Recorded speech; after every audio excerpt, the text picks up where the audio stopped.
FAT 1급 2014년 제4차 42회 필기 기출문제 풀이 설명을 시작하겠습니다. 회계는 교육이라 훈련입니다. 자격증 취득을 위해서 반복적인 학습이 꼭 필요하며 반복적인 학습을 하다 보면 저절로 이해와 암기가 될 것입니다. 실무 이론평가 문제입니다. 1번 다음의 재무제표 보고 양식에 관한 대화 중 옳지 않은 대답을 하고 있는 사람은 틀린 말하는 사람을 물어봤습니다. 사장, 재무제표를 작성하는데 각 재무제표의 명칭과 함께 반드시 기재해야 하는 사항에는 어떤 것들이 있나 물어봤습니다. 강 부장, 회사명입니다. 회사명은 반드시 기록해야 됩니다. 조 과장, 보고기간 종료일 또는 회계기간입니다. 보고기간 종료일 그리고 회계기간 맞습니다. 오 대리, 외부감사 여부와 외부감사 기간명입니다. 이것은 반드시 기재해야 하는 사항이 아닙니다. 그래서 오 대리가 틀렸습니다. 김사원, 보고통화 및 금액 단위입니다. 보고통화와 금액 단위 맞습니다. 답은 3번 오 대리가 되겠습니다. 보충 설명을 하면 재무제표는 재무상태표, 손익계산서, 현금 흐름표, 자본변동표, 주석이 있습니다. 우리는 재무상태표하고 손익계산서만 위주로 작성을 했고 현금 흐름표, 자본변동표, 주석은 별로 작성하지 않았습니다. 그러나 이 재무제표를 작성할 때는 다음의 사항을 재무제표의 명칭과 함께 기재한다. 재무제표의 명칭은 재무상태표, 손익계산서, 현금흐름표, 자본변동표, 주석을 말합니다. 여기에는 회사명, 보고기간 종료일 또는 회계기간, 보고통화 및 금액 단위를 반드시 기재해야 됩니다. 2번 다음은 주식회사 한공의 단기 매매증권 처분과 관련된 자료이다. 2020년 12월 1일 단기 매매증권 처분 손익은 얼마인가? 2020년 4월 1일 주식회사 공인의 주식 1000주를 1주당 5,000원에 단기 투자 목적으로 취득하고 매입 수수료 15,000원을 포함하여 현금으로 지급하였다. 단기 투자 목적으로 주식을 구입하게 되면 단기 매매증권을 처리합니다. 그리고 이 단기 매매증권 취득할 때 발생하는 수수료는 수수료 비용이라는 영업의 비용으로 처리합니다. 단기 매매증권 취득 원가에 포함시키지를 않습니다. 구입할 때는 수수료 비용이라는 영업의 비용 처리합니다. 그래서 단기 매매증권은 1000주 곱하기 1주당 5,000원 해서 500만원이 되고 수수료는 수수료 비용이라는 영업의 비용으로 처리하고 대변에 현금 501만 5천원입니다. 12월 1일 4월 1일 취득한 주식 전부를 1주당 5,500원에 처분하고 대금은 보통예금으로 수령하였다. 그러면 1000주 곱하기 5,500원 1000주 곱하기 5,500원 하면 보통예금은 550만원이 됩니다. 대변엔 단기 매매증권 취득 원가는 여기 500만원입니다. 500만원짜리의 단기 매매증권을 550만원에 처분했기 때문에 단기 매매증권 처분이익은 50만원이 발생을 하는 겁니다. 답은 3번이 되겠습니다. 3번 다음은 주식회사 한공의 기계장치에 대한 자료이다. 2020년 결산시 손익계산서에 표시될 감가상각비는 얼마인가? 2019년 1월 1일 기계장치를 100만원에 취득하였습니다. 내용연수 5년 정율법 상각률 45%, 잔존가치 5만원입니다. 정률법입니다. 정률법 공식은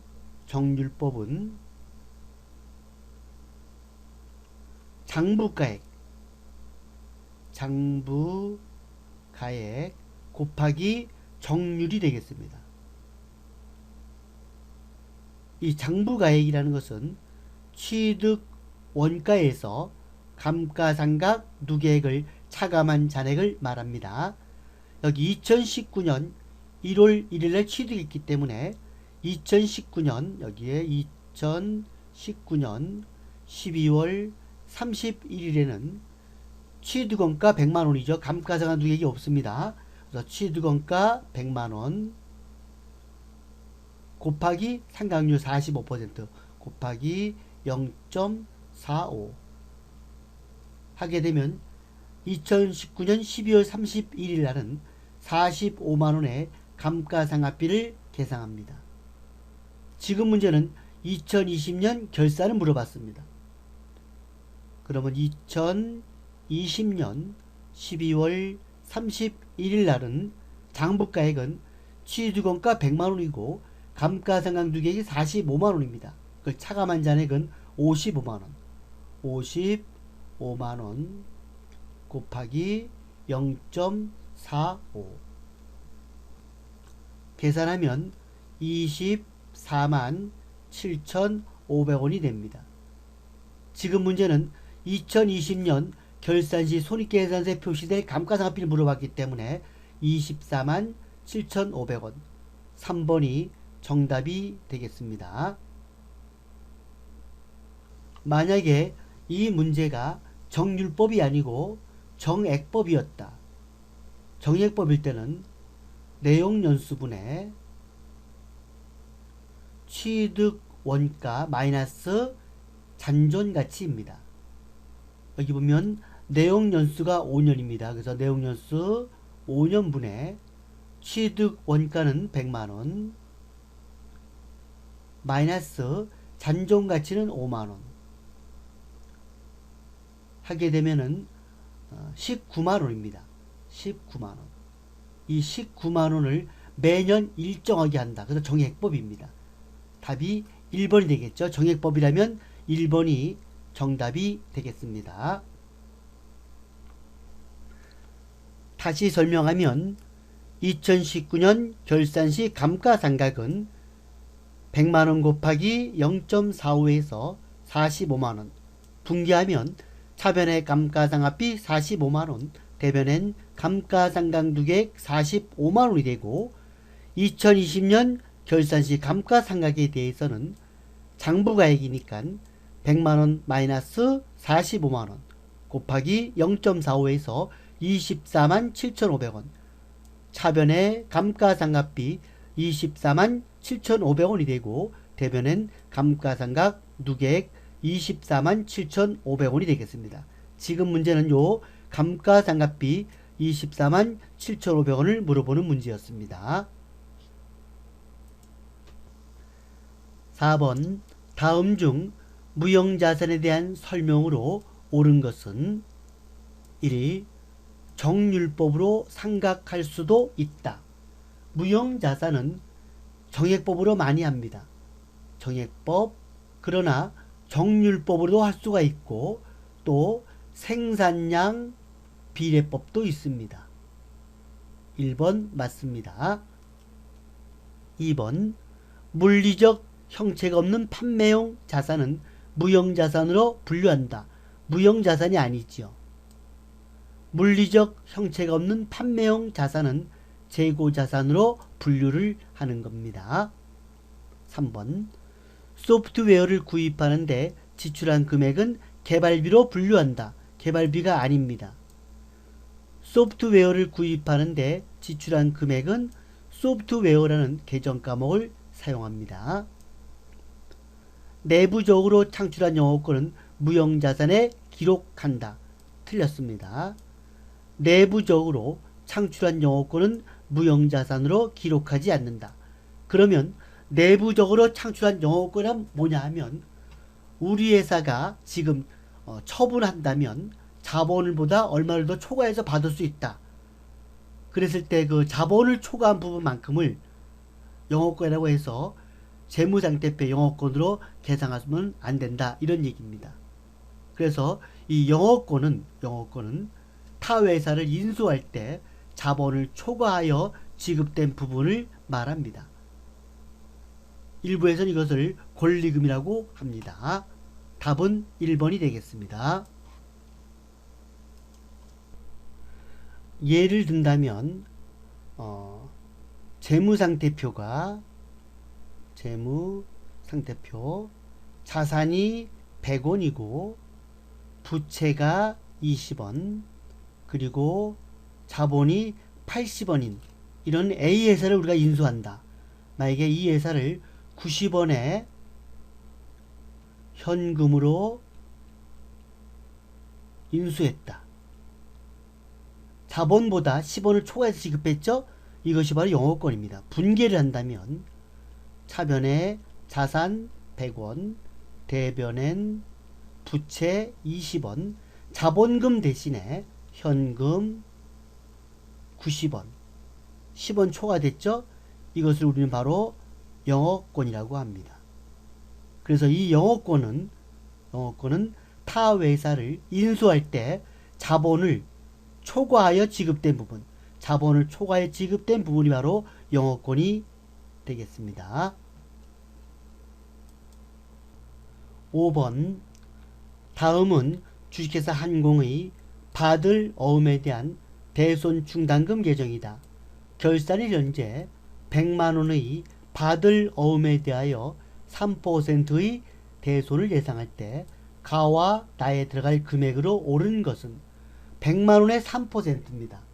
그럼 100만원 곱하기 0.03 하게 되면 3만원이 대손 충당금을 예상을 하는 겁니다.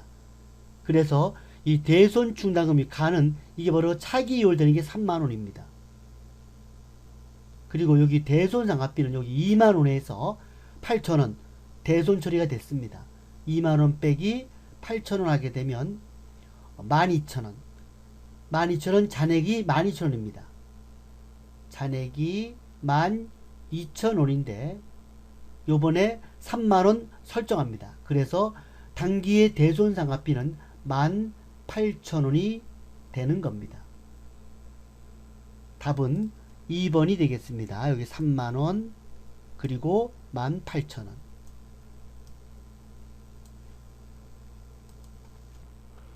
보충 설명을 하면 대손 충당금이 2만원 넘어왔습니다. 그런데 4월 5일날 대손 충당금이 8,000원 감소했죠. 이 분개를 하게 되면 차변에 대손 충당금 8,000원입니다. 차변에 대손 충당금 8,000원. 상대방 계정 과목이 받으러움이죠. 대변엔 받으러움 8,000원입니다.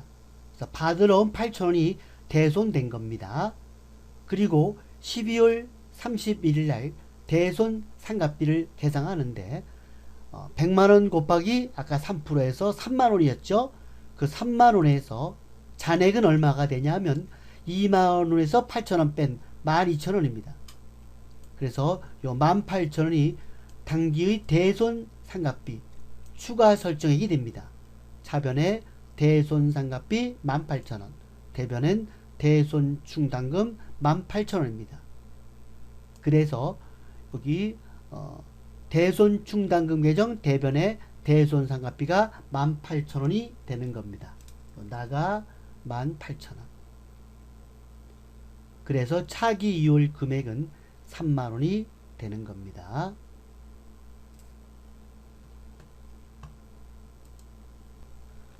(6번) 주식회사 한공은 자본 증자를 위해 보통주 1000주를 주당 6,000원, 액면금액 주당 5,000원에 발행하고 주식 대금은 현금으로 납입받았다.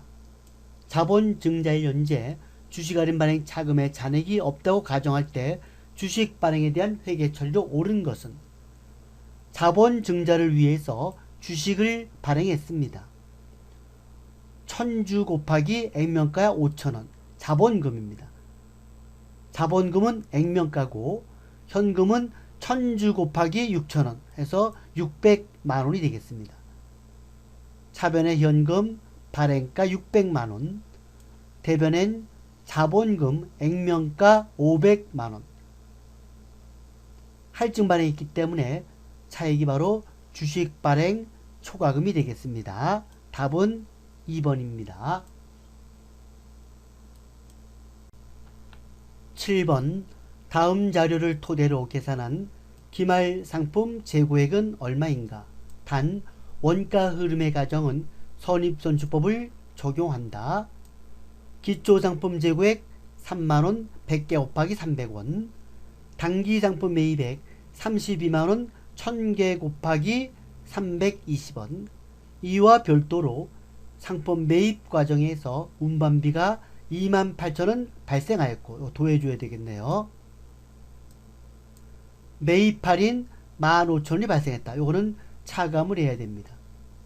그러면 요 순매입액은 여기서 순매입액은 32만원 플러스 28,000원 마이너스 15,000원 해서 33만 3천원이 순매입액입니다. 순매입액인데 수량이 1000개죠. 그러면 단가를 다시 구해야 되겠죠. 33만 3천원 나누기 1000개 했더니만 매입한 단가는 333원으로 수정이 되었습니다. 지금 기말상품 재고액을 물어봤습니다. 기말상품 재고액은 기말 재고 수량 곱하기 단가입니다. 단기 상품 판매량 980개고 기말 상품의 실제 수량은 115개이다. 여기 보면 100개 더하기 1000개 하면 1100개인데 거기서 980개를 팔았대요.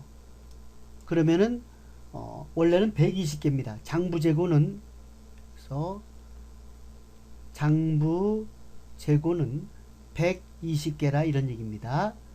이 중에서 두 개는 정상적이다. 이 정상 비정상은 매출 원가를 구할 때 필요하고 기말 상품 재고액 구할 때는 사용하지 않습니다. 기말 재고 수량 여기는 장부가 있고 실제가 있죠. 여기서 기말 상품 재고액은 실제 재고를 기준으로 삼습니다. 실제 수량. 그러면 실제 수량이 115개죠. 그래서 115개 곱하기 평균 단가. 아까 333원 있었죠? 333원. 하게 되면 28,295원이 나오게 되어 있습니다. 그래서 이 문제는 여기 정상 비정상 아무 상관이 없고 기말 상품 재고를 구하기 때문에 기말 실제 재고 수량 곱하기 단가가 되겠습니다. 8번 주식회사 한공은 2020년 2월 1일에 1년분 임대료 600만원을 현금으로 수취하고 전액 수익으로 인식하였다. 임대료로 처리했습니다. 2020년 12월 말 결산 시 적절한 회계 처리는 단 임대료는 월할 가정한다. 2020년 2월 1일 날 임대료 받을 때 차변의 현금 그리고 대변엔 임대료라는 수익으로 처리했습니다.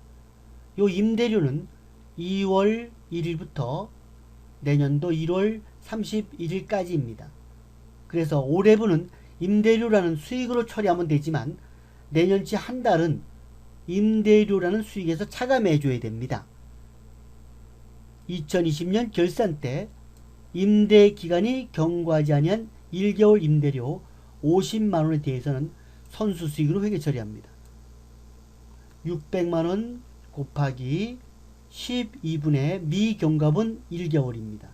그래서 50만원 산출됐습니다. 차변에 임대료라는 수익을 감소를 시킵니다. 600만원에서 임대료 50만원 수익을 감소시키고 이 수익이 바로 선수수익이라는 부채가 되는 겁니다. 그래서 답은 2번 차변에 임대료, 대변엔 선수 수익이 되겠습니다. 9번 다음 중 손익계산서상 판매비와 관리비에 해당하지 않는 계정 과목은 무엇인가? 감가상각비, 판매비와 관리비입니다.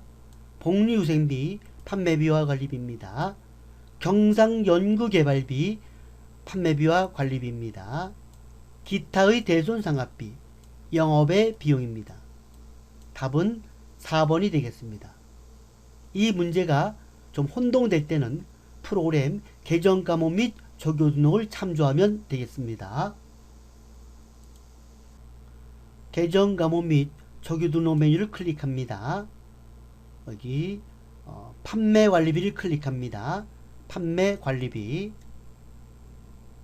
감가상각비, 감가상각비가 복류생비가 여기 있네요. 복류생비, 그리고 또 감가상각비도 있고, 그리고 경상연구개발비도 있습니다. 또는 오른쪽 마우스를 클릭해서 찾기를 사용해도 됩니다. 시간이 있다면 여기다가 감가상각비 하고 엔터 치면 판매관리비 나왔죠. 그리고 또 복리후생비, 복리후생비 역시 경비 맞죠. 그 다음에 경상연구개발비, 이것도 역시 판매관리비 맞습니다. 그리고 기타의 대손상각비, 여기는 없죠. 판매관리비 없습니다. 그래서 기타의 영업의 비용을 클릭합니다. 여기 보면 기타의 대손상각비가 있습니다.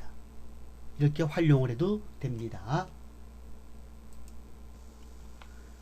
10번 다음 계정 과목 중 수익의 이연과 관련 있는 계정 과목으로 옳은 것은 선수 임대료, 수익의 이연이죠. 이거 맞습니다. 선급보험료, 이거는 비용의 이연입니다. 선급보험료는 비용의 이연. 미수수익, 이 미수수익은 수익의 예상입니다. 수익의 예상. 미지급 비용은 비용의 예상이 되겠습니다. 답은 1번입니다. 11번 다음 중 부가지세법상 납세 의무자에 대해 잘못 설명하고 있는 사람은 상미, 재화를 수입하는 개인은 부가세를 납부할 의무가 있다. 맞습니다. 세관에서 물건을 찾을 때 부가세를 납부하고 세관청이 발행한 수입세금계산서를 받습니다. 비영리법인은 납세 의무자가 될 수 없다. 틀렸습니다. 비영리, 영리 구별하지 않고 과세 품목을 판매할 때는 납세 의무자입니다. 국가나 지방자치단체는 납세 의무자가 될 수 있다. 맞습니다. 앞에서 말했듯이 영리법인, 비영리법인, 국가, 지방자치단체 가릴 것 없이 과세 품목을 판매할 때는 무조건 과세사업자로 납세 의무자가 되는 겁니다. 간이과세자도 부가지세법상 납세 의무자다. 맞습니다. 과세사업자에는 일반과세와 간이과세가 있습니다. 그래서 일반과세는 물론이거니와 간이과세자도 납세 의무자가 되는 겁니다. 답은 2번 세진이 되겠습니다. 12번 부가지세법상 세금계산서 발급 의무 면제 대상이 아닌 것은, 그러니까 세금계산서를 발행해야 되는 걸 물어봤습니다. 1. 택시운송 사업자가 공급하는 용역, 이것은 세금계산서 발급 의무 대상입니다. 노점을 하는 사람이 공급하는 재화, 이것도 세금계산서 발급 의무 면제 대상입니다. 무인 자동 판매기를 통해 공급하는 재화, 역시 세금계산서 발급 의무 면제 대상입니다. 내국 신용장에 의하여 공급하는 재화, 이것을 우리는 영세 매출이라고 합니다. 영세 매출. 내국 신용증에 의하여 공급하는 재화는 영세 매출을 처리하면서 영세율 세금 계산서를 발급해야 됩니다. 답은 4번입니다. 13번 다음 중 부가가치세가 면세되는 재화는 부가세 면세는 미가공 농축수 임산물입니다. 커피 과세입니다. 딸기잼 가공했기 때문에 과세입니다. 아이스크림 과세입니다. 그러나 이 상추는 미가공 농산물에 해당하기 때문에 미가공 농산물 면세가 되는 겁니다. 답은 3번이 되겠습니다. 14번 다음 자료를 토대로 주식회사 한공 과자 제조업의 2020년 제2기 예정 신고 시의 부가가치세 과세 표준을 계산하면 얼마인가? 단 주어진 자료의 금액은 부가가치세가 포함되지 않은 금액이다. 2기 예정이면 7월 1일부터 9월 30일까지입니다. 먼저 7월 2일 해당되죠. 외상 판매 대금 회수 약정에는 2021년 2월 10일이다. 이건 중요하지 않고 외상 판매 2천만원 이것은 과세 표준에 해당됩니다. 7월 16일 담보로 제공한 건물가액 담보 제공은 해당이 안됩니다. 9월 19일 비상장 주식의 양도 대금 이 주식은 재화가 아닙니다. 그래서 해당이 안됩니다. 답은 2천만원이 되겠습니다. 1번입니다. 15번 다음 중 부가가치세법상 전자세금 계산서에 대한 설명으로 옳은 것은 1번 법인사업자는 공급과액과 관계없이 전자세금 계산서를 발급해야 한다. 법인사업자는 전자세금 계산서 의무 발급자입니다. 맞습니다. 개인사업자는 전자세금 계산서 발급 의무가 없다. 개인사업자는 3억원 이상입니다. 3억 이상. 그래서 틀렸습니다. 여기 직전 연도 사업장별 재화 및 용역의 공급가액의 합계액이 3억원 이상인 개인사업자는 전자세금 계산서를 발급해야 된다고 나와 있습니다. 법인은 무조건이고 개인사업자는 3억원 이상입니다. 전자세금 계산서 발급일이 속하는 달의 말일까지 전자세금 계산서 발급 명세를 국세청장에게 전송해야 한다. 틀렸습니다. 전자세금 계산서를 발급했을 때는 원래는 발급과 동시에 전송해야 되지만 발급일의 다음 날까지 전자세금 계산서 발급 명세를 국세청장에게 전송해야 됩니다. 다음 날까지입니다. 다음 날까지. 틀렸습니다. 전자세금 계산서 발급 명세를 전송한 경우에도 5년간 세금 계산서를 보관해야 된다. 전자세금 계산서를 국세청에다가 전송하게 되면 세금 계산서 보관 의무는 면제가 되는 겁니다. 답은 1번이 되겠습니다. 이상으로 FAT 1급 제42의 필기 기출문제풀이 설명을 마치겠습니다.